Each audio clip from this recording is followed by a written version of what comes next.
All right. Hey, everybody. I want to say right away, welcome to kind of the first official public element of Real Men Sing 2020. In the room as panelists today, we have Lee Nelson, who's the Director of Choral Activities at Wartburg College. If you haven't heard of them, they've got a choir program there. Fantastic.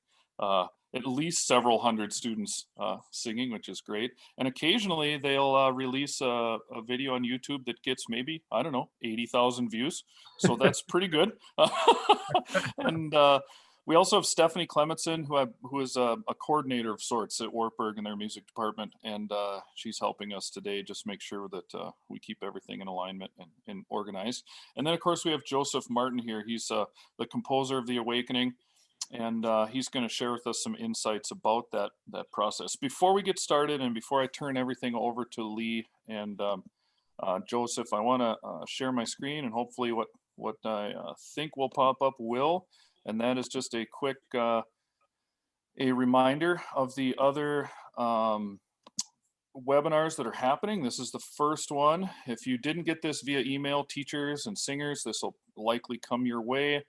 The next one is going to be this Wednesday, and there's actually two, about 45 minutes each. They are meant to be in the afternoon, sort of a social time, if you will. So hopefully you can attend those and relax a little bit and sit back and participate in the Q&A a little bit. And then the following Wednesday, and these descriptions are all part of what you've received in emails thus far.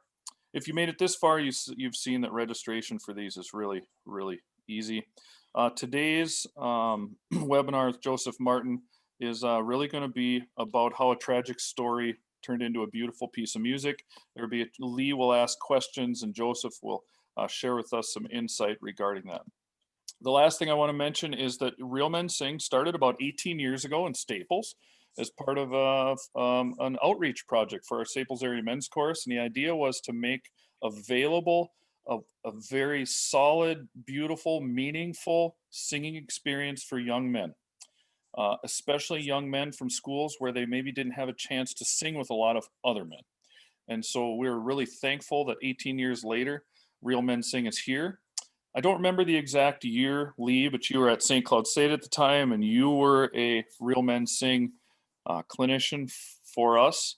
And eventually you ended up at Wartburg. You started your own Real Men Sing Festival. You were a clinician for us again. And now this is your third time. And in COVID times, it just doesn't get any better than this, right? So I want to thank Wartburg College for partnering with us. We have a northern half of Real Men Sing and a southern half, and our final product will all be together. So that's enough of Steve. You're all being recorded, by the way. Those of you in attendance, Stephanie and I are going to try to manage the Q&A option. It's a little bit new for us. So if you have questions along the way that you would like to ask Joseph or Lee, we believe you can type those in there. And then we will try to make those, kind of incorporate those into the conversation. So do the best you can with that. Those of you who have our personal numbers, cell numbers, if for some reason that isn't working, text us and we'll work on that while Lee and Joseph are talking. So anything else from me that you need, Lee, before I turn it over to you guys? No, I think it's great. We're just so grateful to be part of this, Steve. And this is really Steve and the Staple Area Men's Chorus. This is their dream child. Not only Real Men Sing, but this whole virtual event. And so we are just honored to be partnering up with you on it.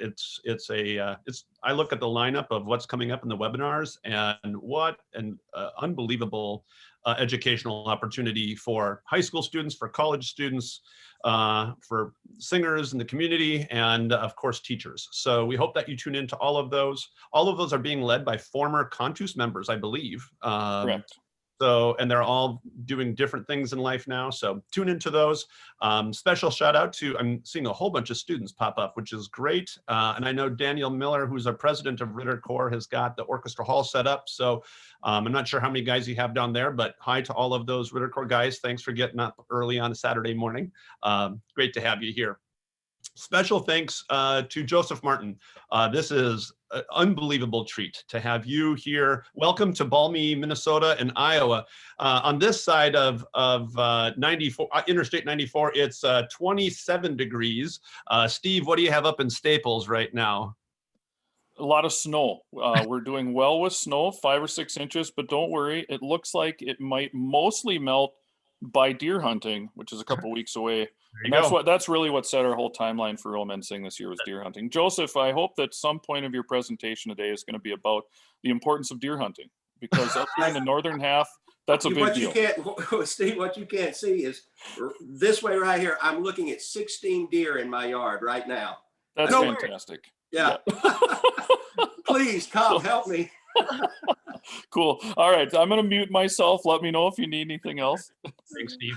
Well, welcome, Joseph. Why don't you start off by telling us where you're at right now? It does not look like it's snowy.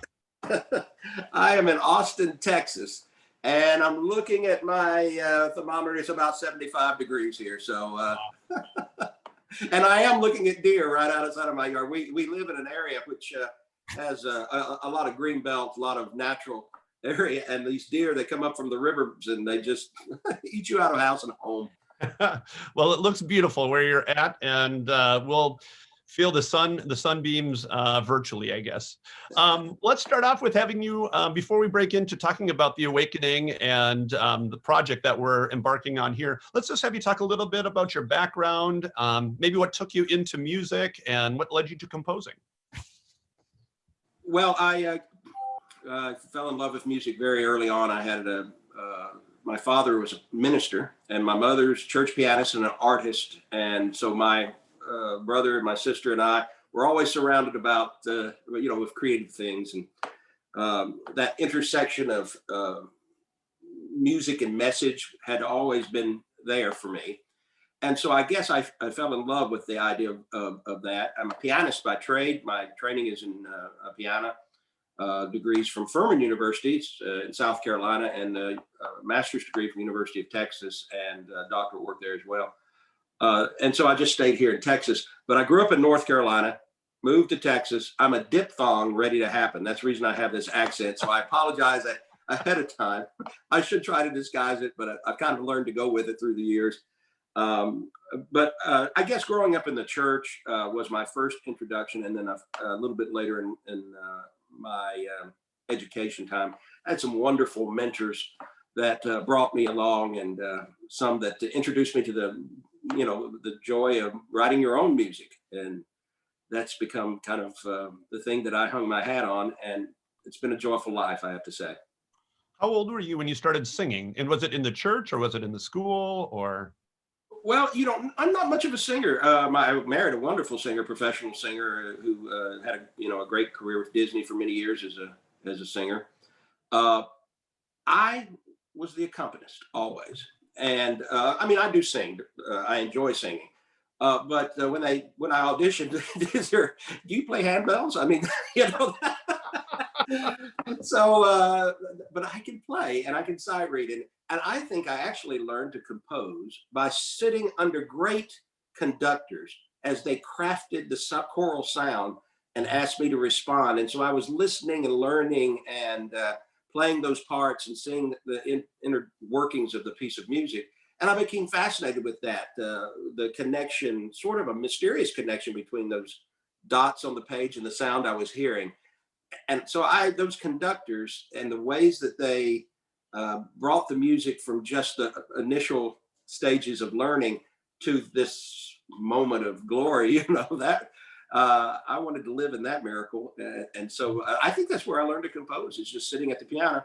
I do sing for my own amusement, but I am fortunate, because of my job with publishing, to be surrounded by fantastic musicians in the studio, and of course universities and high schools and great community choirs all over the country that make me sound much better than I actually am. So I'm grateful for that partnership. I want to talk some more about what you're currently doing, but before we go there, how old were you when you wrote your first piece? Well, I honestly, when I was a kid, my parents told me that they bought me a little chord organ, like these little play by colors. It was about that big, and you were supposed to match up the color on the page and play "Mary Had a Little Lamb" or some little folk song. And one Sunday, they said I came home from church and sat down and just played the hymns on the little organ. I don't remember. They said I was 4 or 5 years old. Oh, wow. from that moment on, I was always interested in improvisation or adding. My classical teachers were always getting on to me for adding to Beethoven sonatas. I wrote my own cadenzas for my concertos and things like that. Choral writing started in earnest when I was in high school, and in college I had a professor, Milburn Price, who was quite a great composer himself, and just being in the presence of that kind of creativity, I thought, I wonder if I could do this, and I began to write and get my rejection letters. That's fun. So now what are you doing? You, after college, you went on, are you teaching some? I know you work for some publishers and things like that. Yes, I'm an adjunct performer in residence at Concordia here in Austin. They have a branch here, and they're kind enough to have me work with them for some of their performances. And we've been to Wittenberg and on tour and done a lot of interesting things together. Their conductor, Joshua Chai, wonderful, brilliant musician. And so I get to do that. But my main job is the director of publications, sacred publications for Hal Leonard Corporation. And they have lots of different brands of Shawnee Press, for instance, who I've curated that catalog for 30 years now. And wow. they're the publishers of The Awakening. So I was with them at the time that piece came about. It's been a wonderful, wonderful creative life. I get to be in the recording studio under normal circumstances, not during COVID times, of course, but to record all of the demonstration recordings. I have great world-class singers who come in, and I edit all of the publications, whether they're Martin publications or some of our other fine writers. And then I hit the road. I'm on the road 300 days a year in normal times, presenting, going to conferences, working with choirs. Unfortunately, I had 3 Carnegie Hall Lincoln Center events canceled this year and 3 European tours. Oh. So I keep busy, and music just swirls about me. It's hard to be in a bad mood when you're surrounded by such wonderful experiences. You have written so many amazing pieces, and I think your catalog is now over 1,000 published, at least, isn't it? Literally 1,000, I think, isn't it? 2,500. 2,500 pieces. Yeah. Oh my gosh. I've killed a lot of trees. If I get to heaven one day and God is a tree, I'm in trouble. You and J.S. Bach. That's pretty good. Say Lee and Joseph, I want to let you know a little bit about how this is going. I'm getting a few questions in the Q&A portion, and occasionally I'm going to kind of drop in and throw them at you when it seems appropriate, so that the two of you don't have to monitor them. The main, and for everybody else in the room, if you want to pose a question, you go to the Q&A portion on the bottom of your screen, click on it. Somehow there, it'll allow you to type it, and then Stephanie and I are managing them, and we'll try to weave them in as we can. So the 2 main things that we've heard so far is one of my adult men's chorus guys says we need to tour to Austin, have Joseph work with us. Seems like a great guy. Plus there's deer in his backyard. So look, as soon as this travel ban is, there's going to be a whole bunch of us guys from Minnesota, and look, at least half of us are deer hunters. This is a win-win, Joseph. It's a win-win. As long as I get some venison sausage out of it, I am good to go. No problem. We'll bring some. We always have some from last year. That's how deer hunting works. Now, you do have one obstacle, and it may be an immovable obstacle. My wife has the obnoxious habit of actually giving the deer names and putting out the corn and all of that. She just loves them. I mean, she worked for Disney for 20 years. It's fine. Yeah, we know how to work around that stuff. Lots of us have wives as well. So it's let's work out that tour. I think that's got to happen. But now, in all seriousness, one great question that came about, I think is fantastic. Answer it now or answer it later. As a composer and a piano player who, by the way, writes fantastic accompaniments. I don't know this because I'm not a great piano player, but others tell me. The question was, do you write the vocal parts and then accompaniments to fit those, or do you write the piece of music, the accompaniment, and then think, what choral music could I put above it? Does that make sense? Which comes first, the accompaniment or the vocal part? And that's a fantastic question. Thank you. And there's not one right answer to that. I have done a lot of research because I have composition seminars that I give, and that question is often asked. I've heard great composers talk about, getting a vibe for the piece and starting with sort of engine of activity that propels the piece forward, depending on, the style of the piece. For me, and just me only, I start with the words first when I can. Sometimes I'm dealing with pre-existent melodic material, like a folk song or something with new words, and then the words have to be retrofitted. But to me, and it's just an enjoyable thing about being a composer. At least it's for me. You deal with the words in such a different way than when you're just reading them and letting them impact you. But as a composer, it slows everything down. Think about this. If I read the 23rd Psalm or some great, historic poem, Longfellow, what have you, it takes a certain amount of time. But when you sing it, singing slows things down. It surrounds the words with the soundtrack, a soundscape that brings emotional, focus to the text, and it stretches it out, right? Well, when you compose, it can stretch out over weeks, maybe even months. Each word has its scansion, its rise and its fall. Each phrase has purposefulness in its emotional crescendo and decrescendo. And you don't notice these things on the first time through typically. So I've gotten pretty good at being quick about it. But that kind of the joy of it is to linger with the beauty and uncover the layers of meaning in a great text, or even crafting your own text to have those kinds of philosophical contours, right? And so when you're crafting, for instance, the melody, which is sort of the DNA of any vocal piece, mostly. I mean, there are certain pieces that are kind of built more on harmonic structures, but mine typically melodic. I like to be able to pace that melody and marry it with the way the text moves, and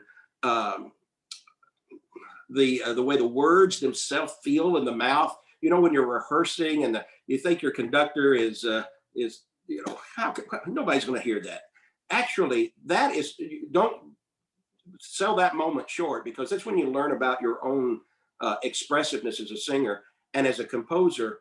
Learning how to set alleluia, and the way that lu is different from ah, and the syllabic emphasis, but not only that, just the quality of the vowel or the articulativeness of the consonant. It might inspire something in the way that you approach the, placing of the melody on the page. And once that melody is in existence and you're confident that this is a good sort of carrier for what you want to do emotionally with the piece, then from that DNA, the contours, the motives, you can create piano. You could create the orchestra. Maybe a flute will take up this little melody and make it sparkle at this place. And you can hear that in the Awakening in some places where no bird sang, and there's a little, it's not overly sophisticated there, but there's some word painting going on. And so once that poem is in place and it's supported and held up by a beautiful melodic framework, we hope beautiful, then you begin to decorate around it to try to put a focus that will make your listener follow. Because at our root as choral singers, as soloists, we're troubadours, we're storytellers. We have to lead our listeners through this once upon a time world that is called a piece of music, this period of time with meaning, this intersection of artistry and message, right? And so anything that we can do with our expressiveness as a performer, or in my case, as a composer or a lyricist, to help people move through that story, that's an important thing. For me, to get back full circle to the question, I almost always start with the words. And sometimes, when I'm really focused, when I'm really quiet in my spirit, I can almost do them at the same time. They seem to move together. And then that's really a magical moment. And I like that. Thank you for that question. That's a wonderful question. I just want to add, Lee might have another question, but I just want to add, not only do I love that process and that passion that's moved by the lyric, but also by the literature, but then I think about the Awakening, and I think about what you did with the word awake. And I read that the letter that you sent to Lee, but now it's almost about the different levels of importance and progress through one word. So you took one word and then we stretch it over a page or two. And from the first time we sing awake to now all the voices are coming in, and now we elongate that message, the words awake, awake, slower, deeper. One word becomes so much musically because of what you added musically to just that one word and that progression. And so I'm just so moved by that, and I was thinking about that the whole time. So I wanted to add that in. As singers, as our participants in our festival, I remember Lee saying, if we had only one song to do, and during this time, this is the song. This is the part about, and no choirs sang to change the world, and now awake. How could you have known 25 or 30 years ago when it was first happening? So I just wanted to add that in there as you were talking about that process. Classic how just one word can be flushed out over time with that music. So sorry, Lee, to interrupt. I just wanted to add that. Well, it's a perfect segue, because that's where I want to go next. I mean, there's so much I want to keep going about with composition. If we have time, we can circle back into it. But the awakening, when this whole thing went down back in March, and the Ritter Choral, I'll never forget that final rehearsal that we were in. Did I freeze up, or are we okay? Or nope, I think Steve froze up. Oh, I can hear you. You can hear me okay? Okay, good. It looked like everyone froze up there for a second. Okay, good. It was, I was moving because I was shaking. I was on my recliner. I'm not going to lie. It's a Zoom. Gotcha. All right. You're good. I'm sorry. You're good. Yeah. Wow, good. All's good. It was March 17th, and we had, or 16th, excuse me, and we had just came home from Carnegie Hall. A number of the Ritter Corps guys went out and we sang a concert there and came back all excited about our spring concert. And we got to that final day when we realized that this is the last time we'll sing together. And we sang a beautiful piece by Andrea Ramsey called For My Brother, which just talks about the importance of compassion and love and being there for our brothers as we go through it. And the last song we sang was The Awakening. And I remember thinking, this is I don't know how many time I've conducted the piece. Ritter Corps sings that piece every year. It ends every concert in their 20-some year history. And I've always, we've talked about the text before, but never have I thought we would live in that nightmare of a silent world. And a time when there were no more alleluias, when dancers could not dance anymore, and singers couldn't sing. And I get emotional just thinking about it. I do too. Dry eye as we went through that. And the first thing we sang when we came back, the first time we were able to sing together this year, was The Awakening. And what Steve just talked about, that awake moment. That's something I won't ever forget. So why don't you take some time to tell us the story behind this piece and maybe how it speaks now. And I would encourage anybody out there, some of the guys in Ritter Corps have sung this for 4 years and have a really powerful connection to this piece. Others are first-year students. Any of the Staple area men's choir guys, please do type in and ask some questions about The Awakening. And if you don't know the story, this is a pretty tremendous background. And then how it is today takes it to a whole another level. And right before you start this, Joseph, this is a message that just came through. Before you tell us about it, and I know you know these things, you and Lee, I know you know these things, but this is what was just sent to us. Somebody just sent me this message. I cried the last day with my students on March 17th. I cried when I was talking with my choir about singing The Awakening and how much this song is exactly what our lives are right now. Many tears as I do my job every day, but this festival and this event we are in right now, this morning, is healing for my soul. Don't read that before I have to talk.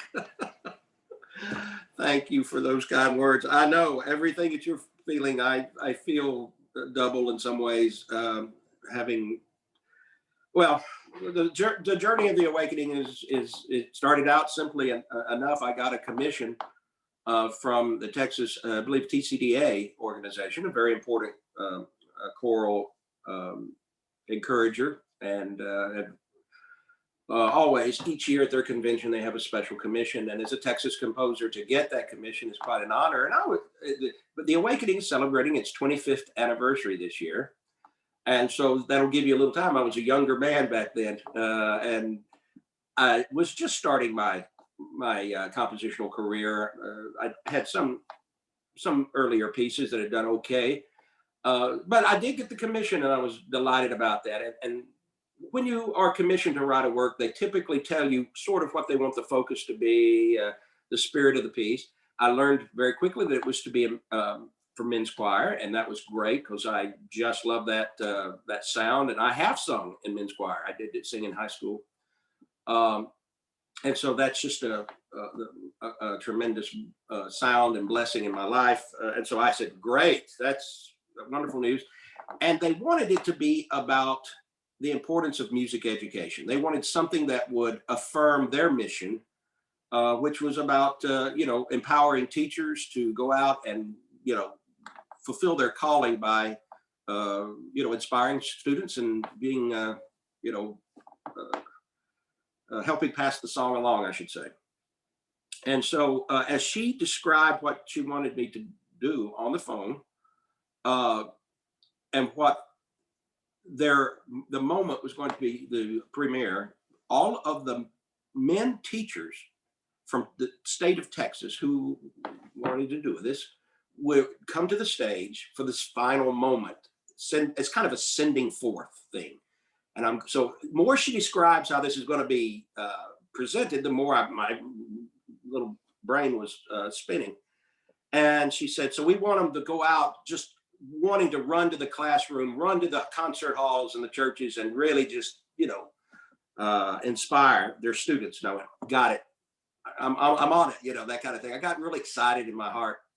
And so she hung up, and honestly, this is the truth. I just reached over. I always keep a pad right next to me at all times. And I have the original little gesture, and I just wrote, "And no choir sang to change the world." I wrote that down. And the next hour or so, I just began to think about all the teachers who had been in my life and who awakened in me the love of music. And they are just like a honor roll of great women and men with integrity and with kindness and excellence, and for all the right reasons, And so going through that in my mind, I just began to think about all the things that how music touched me and what it brought to my life and my journey. And I began to write the script or the text. And so, the church had a great impact on my life, sacred music, because as I said earlier, my father was a minister, and I grew up singing the great hymns of the faith and just, loving ministry and artistry, working together. I loved that. So I started to write no Alleluia, not one Hosanna, singing together in that camaraderie, that incredible sense of community. I think, oh, not only ministry and artistry, but there's community too. I just began to make lists of words and power phrases that represented how I was feeling. And then I began to go and visit about some of those teachers I wanted to say thank you. And I thought this could be a chance to say, pay tribute to some of these fine folk. And I had to go back to my junior high school experience. And I won't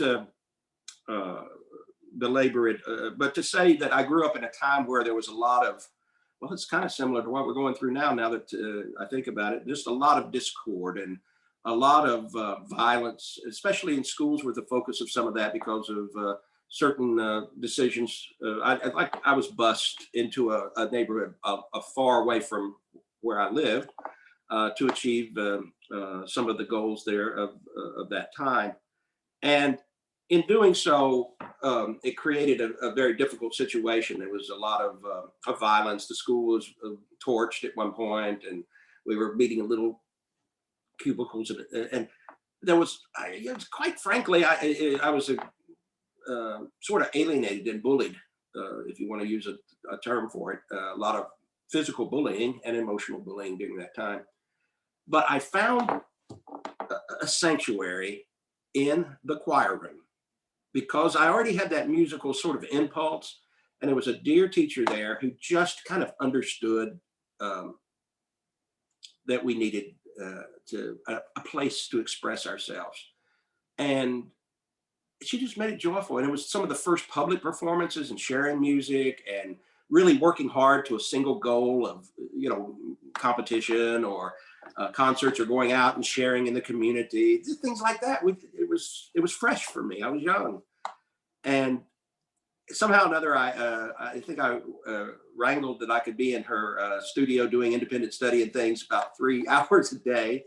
And my grades were good, so I could get away with it, I suppose. And she just became one of the most treasured people in my life. And I wanted to put that in the story of the awakening, sort of in a self-healing kind of way, because not only was it a very positive time, but it was one of the most sad moments of my young life at that point, because of the situation there. We'd done a concert, and it had been very successful, and she had given me the music for come back after Christmas and have this music learned. And I thanked her for a great concert. And I remember the morning my dad woke me up and said, "I want you to take a walk with me," and that was unusual. And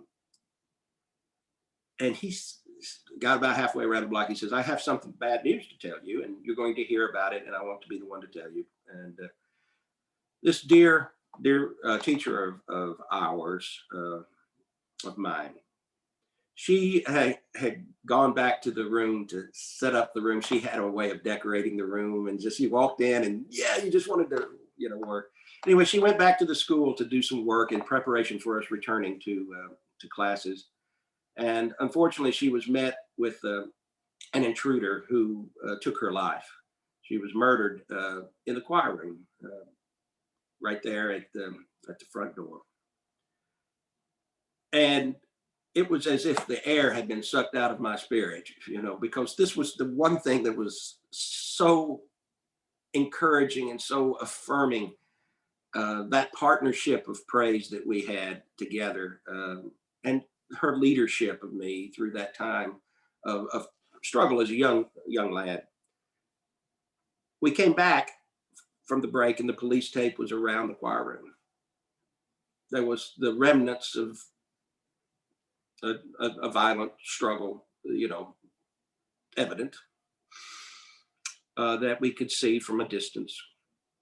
And they put us in the gymnasium and just kind of gave us projects, do us a report on Mozart, but no grief counseling, anything like that. And so there was this unresolved moment where my classmates and we just wanted to say thank you again. We never got a chance to just tell her how much she meant to us, because this moment had happened. Well, a teacher from the high school that we were going to be going to volunteered to come over and meet with us from time to time when her schedule was able. And she would come in and we would work on some music, and she would encourage and, solicit that we would join the men. She was wanting me to join the men's choir as a freshman and play the piano for that. She understood, and she was very young at the time. I think it was her first really job right out of the university. And she would say, now you cannot let music die in you. You cannot let Mrs. Clark's song go unsung. You have to sing for her now. And she was just like I don't know, just an inspirer to our hearts, our broken hearts. And eventually, through her spirit of encouragement, we began to heal. And it took a while. There was a time where the joy was gone. There was only the sadness. And as I was writing The Awakening, I thought to myself that the piece needs to be enough that you live in an authentic sense of sadness. I mean, grief has many stages. And I wanted the first part of it to act as a contrast to the celebrated ending. And I wanted it to be authentic. And I used it really in a self-soothing way. I mean, I was 15 years later, when I was writing this, or 20 years later from my junior high days, but it seemed very fresh. And to write from the heart about that, and to visit as a diary those moments, I found it quite healing. And so I took some of the phrases that I remembered that had been told to me, don't let the music die in you, and I arched it in a certain way. And the awakening, has that first part of it, which is, and if you, even in the rhythm, like, that's a fateful knock on the door. Son, let's take a walk, and that little motive is sad as it is to begin the piece. It's the sound of dawn after the silence, or silent, that's when music has been squashed. Hopefulness, and music is a metaphor for our spirit here being, it's who we are. Music is a bigger thing here than just simply song, right? And I think for most of us who really pour ourselves into the music, it already is. But at that moment, even melody, the last remnants of what music is, the beauty, faith, hopefulness, love, all the things that we cherish that makes life worth living, just gets squashed into a serpent's hiss, silent. And I always emphasize that because for me, as I grew up in the church, this moment is sort of the tomb door slamming, saying it's all a lie. There's nothing real about this. It's all beauty. What does that have? And we get this all the time in our culture. People say this is what is important, and we all know intuitively that's not what we treasure, and yet we just kind of follow it off. And I'm the same way. But then in that next measure, bum, bum, bum, bum, the scars become stars. That's morning, being just calling us to purpose. And then the awake moment, it's the earth rumbling, the earthquake happening, the idea that it is true.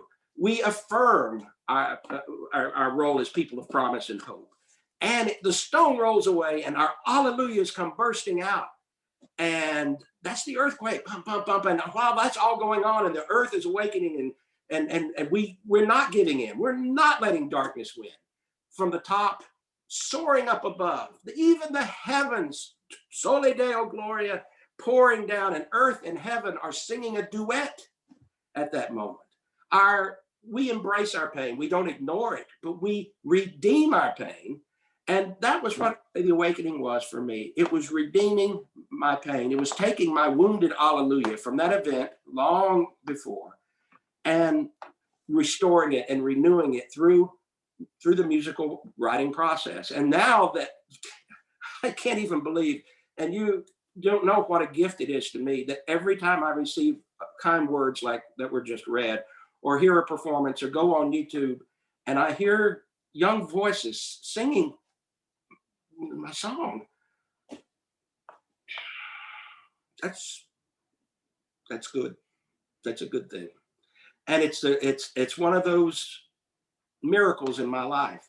I never knew it. I mean, music is a job, and it's for the dance. It's for every possible event. I mean, it has so many places, and I've written fun songs and joyful songs and country songs, and it's just, I like it all. But there's something about hearing people discover their song through this work that just, it really it's very healing for me, and I thank you for that. I never wanted it to be about that story, because everybody has their moments of awakening. They'll have their moments of the first section, where the silence is ruling. It's just the way it is. But ultimately, we're people of rejoicing, and we will overcome, and we will lean into the light and let music live. That music never die me. Notice the octave leap. That's finally you reach it there. Everything else has been, and then it starts going like it, and then finally, the whole octave, the whole scale, da da da da da da da. It just sweeps up and down, and for me, that's the moment where we finally realize that we're not going to let the darkness win. And every time I get to that point, whether I'm conducting it or listening to it, it's restorative to my spirit. So that's a little of the background, I guess. And after that, I wrote it first for men's choir, then I did an SSA, and then an SATV, and it's been done with orchestra. And who would, I mean, Lee, you said it, who would believe that I never would have thought that the thing that is most beautiful about a musician's life, the idea of community, sharing, singing, taking words, creating beauty in the world. What a calling is that? Boy, if we just all had said, what will I make beautiful today? What will I celebrate that's beautiful today? This whole thing would turn around in 2 days, But that this insidious thing that has come into our culture at this moment has begun to divide us and to separate us and to make us ill. And all those things that are so beautiful about music making has been taken from us, or at least we have obstacles in front of it. It seems unusually evil. I mean, it just, I just can't imagine a time like this. And I think 20 years from now, all these young people who are in the room today, you're going to be remembering this, and you're going to be saying, there was a time, and now we've come through it and we've solved our problems working together. And it'll be an awakening of sorts that you can say, this is part of my journey, and it makes it meaningful. You will redeem this moment. We'll get through it. I've got so many notes that I'm so glad this is recorded, because I'm going to watch this probably about 200 times to hear that story. There's so many things I want to say and talk about, but I don't want to take away from all of the participants. One of the things that Steve, and I hope it's okay I share this, Steve, and you can tune in and say no if you don't want, but he just wrote to me privately. Is it okay? Okay. He said, he quoted you. We affirmed our role as people of promise and hope. Awake, we redeem our pain, taking my wounded alleluia and restoring it. There is so much pain, and there is so much hurt, and everything you just said, so much division, so much, all of that. And I truly believe that in the classroom and in the music room, it is a place where we bring people together, and we are a microcosm of the world. And I tell the choirs this all the time. You are going to go out and become the leaders. You're going to become the people out there, and all of your different vocations, all of your different callings. And remember what you've learned here. Let this guide you. Let these precepts, this compass guide you of what is good. And the awakening is something that I will never hear, even though like I said, we've performed this many times. I will never hear it the same way again. I really appreciated you talking about like the octave leap, reaching for the stars, and heaven and earth in duet with each other, and just your story of what you went through. Thank you. It's a gift to the composer to linger with those thoughts. Think how transformative it is for me each time I look at a great poem or a scripture or an inspiring hymn or something, and linger with those truths, because it's not just tickling the ear that we do, it's impacting the heart. Yeah. And I think of when we gather together, and you mentioned beautifully about all of the differences, and some of these issues are very strong and need to be addressed, and we need to struggle and have courageous conversations about all of these things. But when we come together in the sanctuary of a choir room, or a sanctuary of a church or a concert hall, that is, we come together to make beautiful things happen. all of the differences which are valuable to us. We must be different. We don't want to be, we have to have different journeys and different struggles in order for the sharing to be meaningful. But once we come into this beautiful sanctuary of art and began to sing, within seconds, those differences, our politics, our monetary situations, our sacred dogmas, our family backgrounds, other parts of the country, we start breathing together. Yes. We start actually coordinating our lips, and that's counterculture. There's nothing about that looks like would be talked to you out. I mean, it's just so counterculture that we would have that kind of cooperation, and all of those differences in music make harmony. Yeah, I mean, if we all sang the same thing, we'd all be monody, right? No, we have differences that come together, and we have a purpose and a sense of unity that just pushes away all of the obstacles and the walls that we put up for ourselves. And we realize that when we work together that way, we find that common bridge between all of our spirits, between all of our life journeys. We can breathe together. We can work to a goal, and we can create beauty. And I think choral music and music in general and the arts, but particularly choral music because it's dear to my heart, it exists to create beauty and to create meaning and to expose words in a fantastically joyful way, powerful ways. And I think it's got to be a part of people's lives. These moments where we step away from the hustle and the bustle and the arguments and the discourse and the negativity of our culture right now, the selfishness of our culture, and do something together that's beautiful. To me, that is why we're here. And I have to tell you, Lee, the most important part of the story is that my teacher, the one who said, I did go to high school and I did play for her, and she was my teacher for several years before leaving. She was but I lost track of her.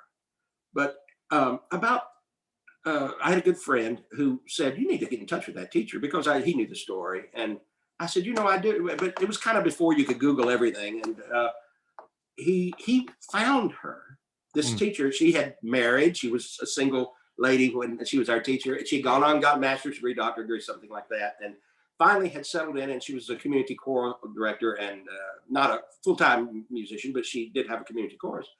And so I called her up on the phone. I said, Miss Marlowe, guess who this is, And she connected. She goes, oh, Joe Martin, I remember you. Yeah, you were my piano. You were that guy who played the piano.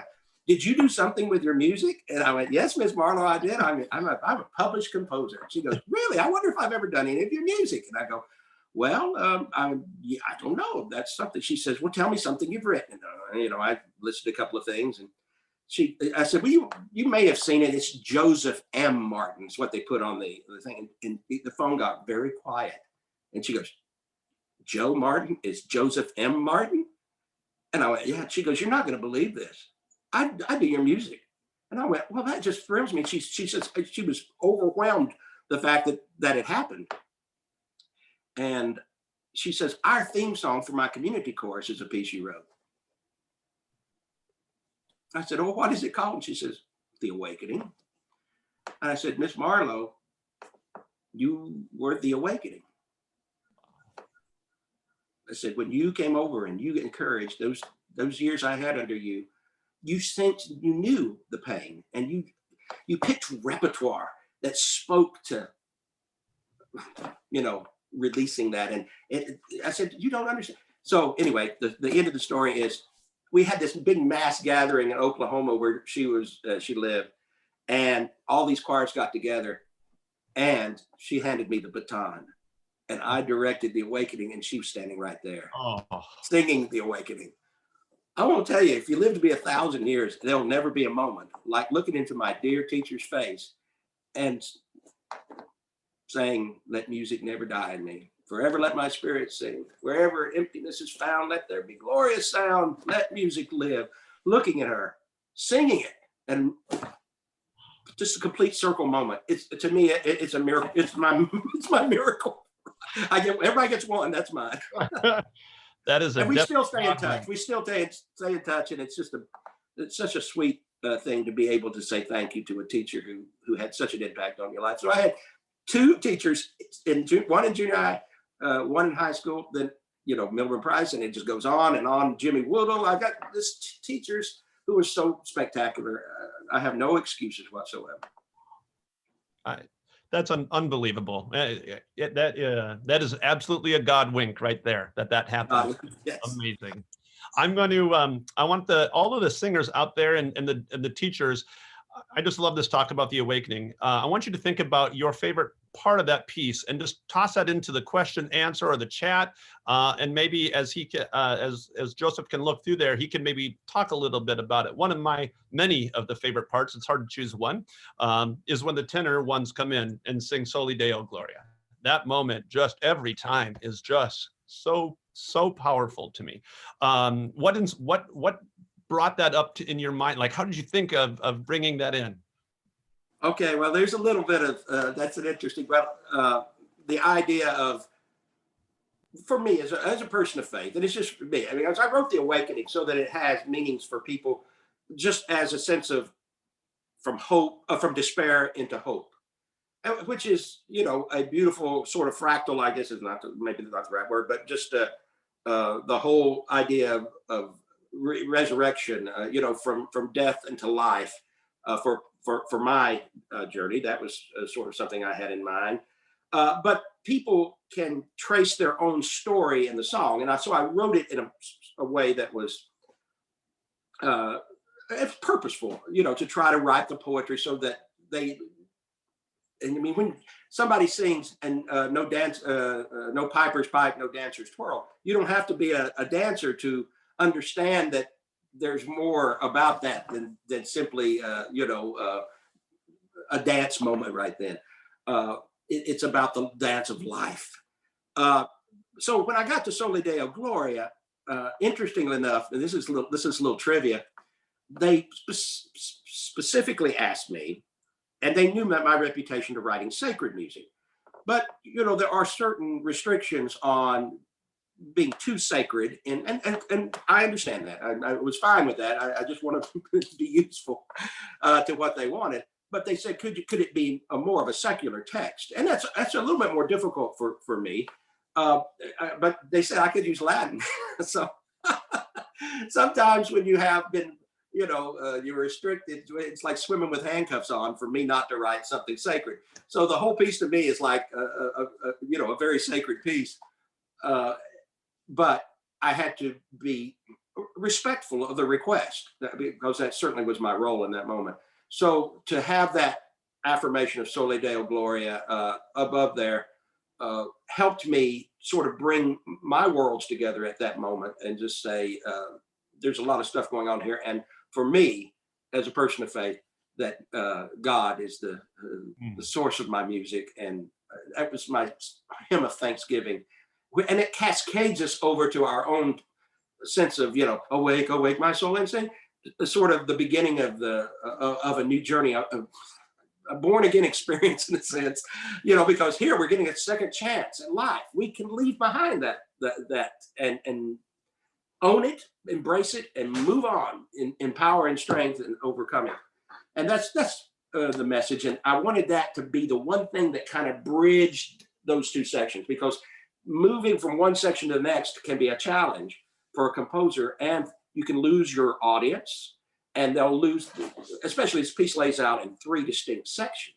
The first is the nightmare, and the middle section is the awakening. It's the development section, and it's transitions, and then our joyful, the hymn of joy, simple melody, rising scale, but it's every man's or every woman's sense of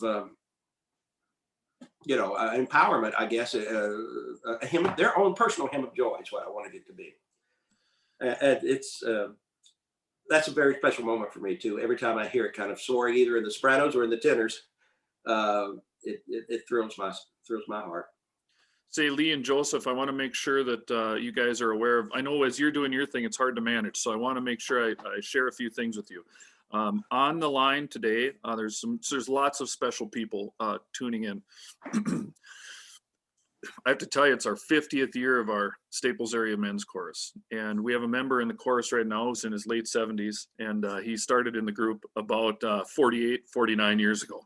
And he's a wonderful musician. His son sang in the chorus, wonderful musician, is also a composer. He wrote this about what you had to say. And I'm going to go through several things that are being, because not everybody can see these comments. So I'm just going to read them. So Dave Anderson of the Staples Area Men's Chorus says, through music and text, Joseph articulates and gives substance to emotions that are common in the life experience of all. An amazing person with an incredible gift.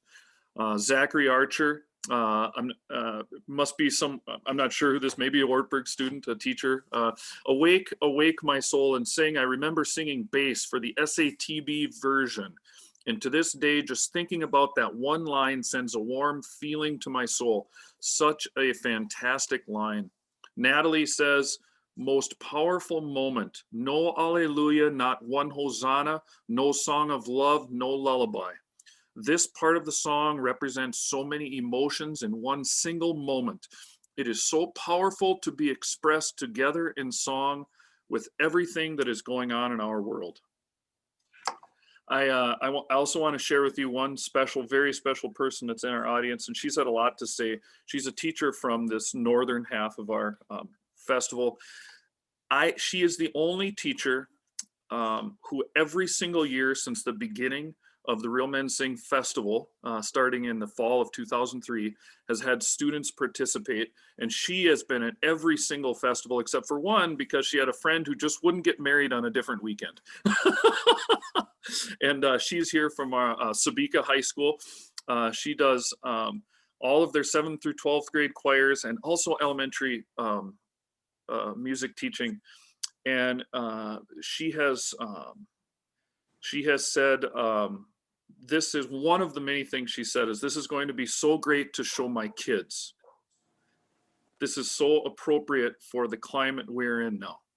I've been waiting for this all week. So when you're wondering about the difference you make, it's not just the people in the room, it goes on and on. I just wanted to share a few of those things with you to make sure they were being, I think too, I think a lot of people are taking this in. What a wonderful story for us to hear those things. And so I think maybe not so many comments is not that they're disengaged, it's that they're so engaged. And so thank you for sharing this for both of you. I hope that that everyone will remember to hug a teacher, you know, because we are all, there's an old mountain saying that today I feel like a turtle on a fence post.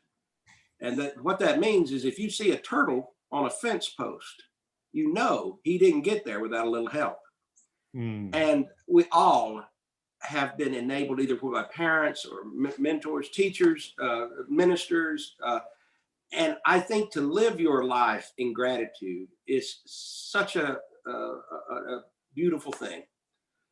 And I have learned this through the years, that any success you have, or even any defeat that you might face, you are not alone. You share it with those who care enough about you to know that they wanted to be a part of your life. And so we can't keep it in, and neither can we run across the finish line on our own with our torches, because we have a great cloud of witnesses pushing us forward and encouraging us. And you need to find people who are encouragers in your life, and to embrace that at organizations that encourage beauty and encourage conversations that are noble, and don't let all of this that we hear every day be your only reality. Take time for healing, and take time for your spirit. There's just so much out there that you're not going to get from all of the different social media things that we sometimes put so much value into. But this gathering together, even in this weird way, this Zoom stuff, in a way, it's also, look how we're making it work. We can look at it and say, oh, this is not the same thing I missed. Yes, of course we miss it all. But I wouldn't be talking to you today, probably. I mean, just with the logistics would have been very, very difficult. And so I think that is so human that we would look at our situation and find a way to be creating beauty and relationships and building bridges. And as long as you do that, you're going to have a joyful and fulfilling life, and an impactful one as well. I really believe that in my heart and soul. And I think choir is like illustrative of that attitude, because it's such a combination of everybody coming together with that common purpose. And I appreciate those words. Oh my goodness, you don't know what that means to me to hear. I want to make sure you get the few more words. They're so important. Soli Deo Gloria is my favorite chill bump in that song as well. Sarah says, it's very tough to pick a favorite portion of this piece. It's just incredible. I love the dissonance at the no hallelujah, not one hosanna section, but then when it hits the awake my soul and sing, it's just beautiful. I think it's so fantastic that people without the music in front of them can articulate such meaningful portions. And I'm not going to say this teacher's name for obvious reasons when I tell you this next message, but this is, and I quote, honestly, yesterday I wanted to quit my job. And today I want to try again. Let music live. Let music live. We need you. We need you. Don't let this moment defeat you. I just wished I could tell you what a difference teachers have made in my life, and you would run back, because, and that's the thing. It's if ever there has been a profession that celebrates faith, it's teachers. You never get to see your final results. You have to believe that it's going to have, and you know, that's the truth of it. I want to tell you a story. So this is something I did early in my life. I actually taught preschool. When I was a graduate student, I was very interested in Kodai. And I had a gentleman who was a mentor, another great mentor, a guy by the name of Mark Williams, who I partnered with, and we wrote curriculum, taking Kodai Hungarian principles and adapting to American preschool situations. And we started a business called Music Kids, and we went and all, and I taught for 9 years in Montessori schools and American daycare centers, and we had trained teachers and everything. And I've written pedagogical piano series and a bunch of other things that came out of those experiences. So I'm buying groceries in the store the other day, and I see this like well-dressed older gentleman. I mean, he's middle-aged, I guess. And he's kind of looking at me in a, you know, I go, okay, whatever. And you go in, and I'm looking at my wife's list for me, and I'm playing, and I turn around, and there he is staring at me. And he goes, excuse me, but are you the duo man? And I went, and it took me back for a minute. I mean, there's a guy who's dressed, tie, the duo. Oh, I remember every class I started when I went to the little 3-year-olds, I would go, stick my head in the door and go, sing with me, duo, sing with me, duo, sing with me, duo, duo. And they would follow me, and I'd say, walk with me, duo. We go and make the circle. And you know, that's where I started. So they called me the duo. They never knew my name. They called me the duo man. So I said, oh, well, yes, I am the duo man. Thank you for recognizing. Did you have a child in Music Kids? He said, no, I was in Music Kids. And he says, I still sing your songs and I still draw your pictures. And he says, I've taught your, all those songs to my kids. And, and I'm going, wow. First of all, I was feeling pretty ancient at the moment. But then he goes, do you remember we are dancing in the forest while yeah, I remember that. So here we are in the middle of, Safeway by the milk. And he's probably, I'm 60 years old, he's 35 years old. And we're singing Ring Around the Rosie and doing all our activities. People are walking by going, what are these two grown men there singing, all these kids' folk songs? And I can't tell you what a fun moment that was. And the reason I share it with you is because you as a teacher are going to have one of those moments. It's going to be some special moment in a child's life, in a young person's life, even in adult life. Some of us who are directors of community courses and church choirs, and that is just you're going to be the ministry of grace at that moment in their life. And you don't want to miss that. I know, and I feel the burden of it all. I have said so many goodbyes to treasured employees at the publishing company because things are depressed, and people who have worked in the industry for 20, 30 years, wonderful companies have gone bankrupt.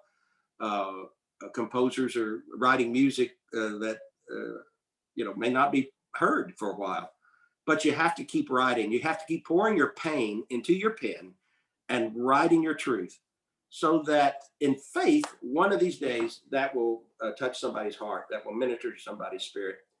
And so let music live. I want to add real quick, Joseph, one more comment, and then Lee, turn it back to you. In the same vein as what you're talking about just plugging away and making a difference and putting your passion behind it and trusting and having faith.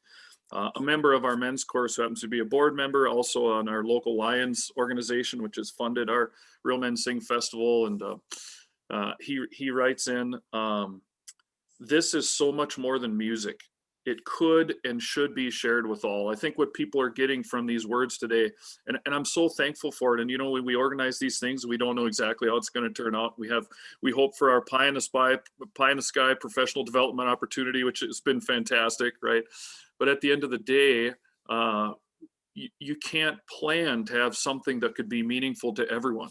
I mean, this is the kind of conversation that is being facilitated through music, and so often happens in classrooms, which is not about, is every student going to make music a career, but is music going to help every student make life and make a living versus making life. And you're talking about that right now. And when I've got an adult guy in our men's course who I'm not picking on him, I'm picking on all of us older guys who said, virtual Real Men Sing choir, what?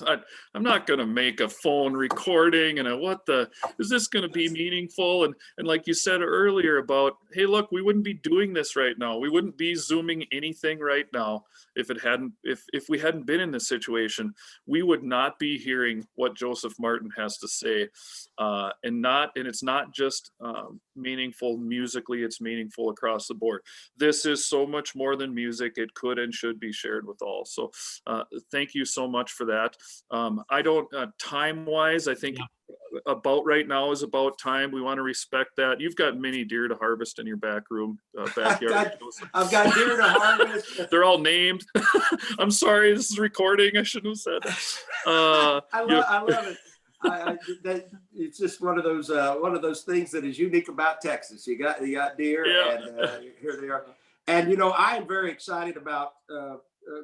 I've just started something that I'll announce. Perhaps it might be something your folks will be interested.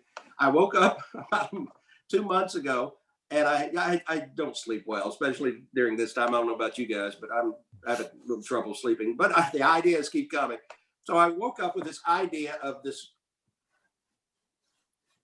singing Christmas tree, a virtual singing Christmas tree.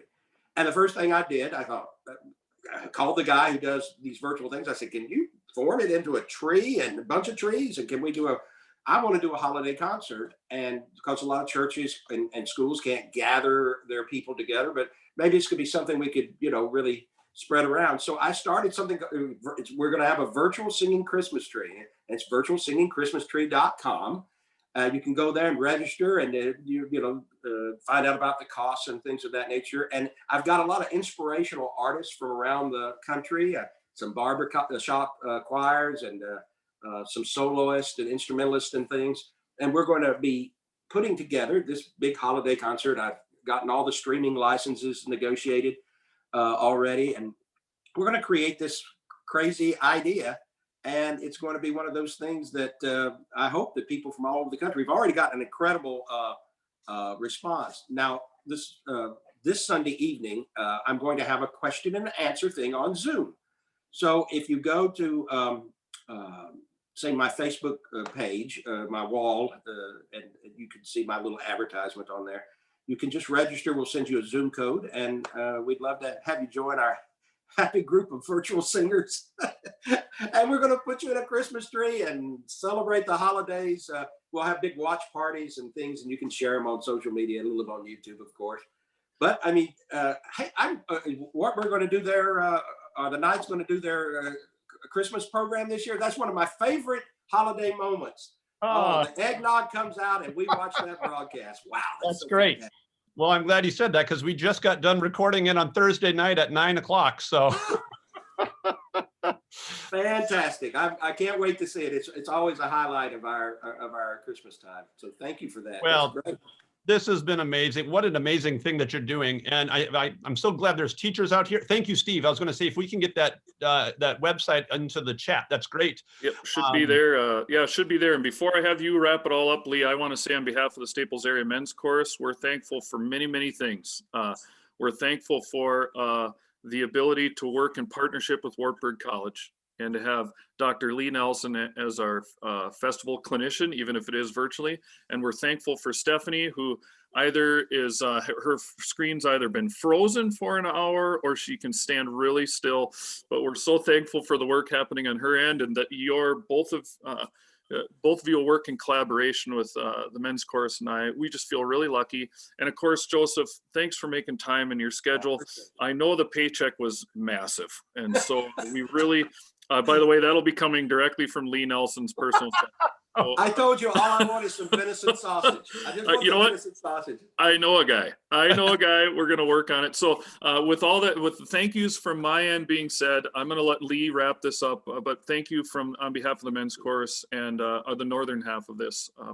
So go ahead, Lee. Thank you.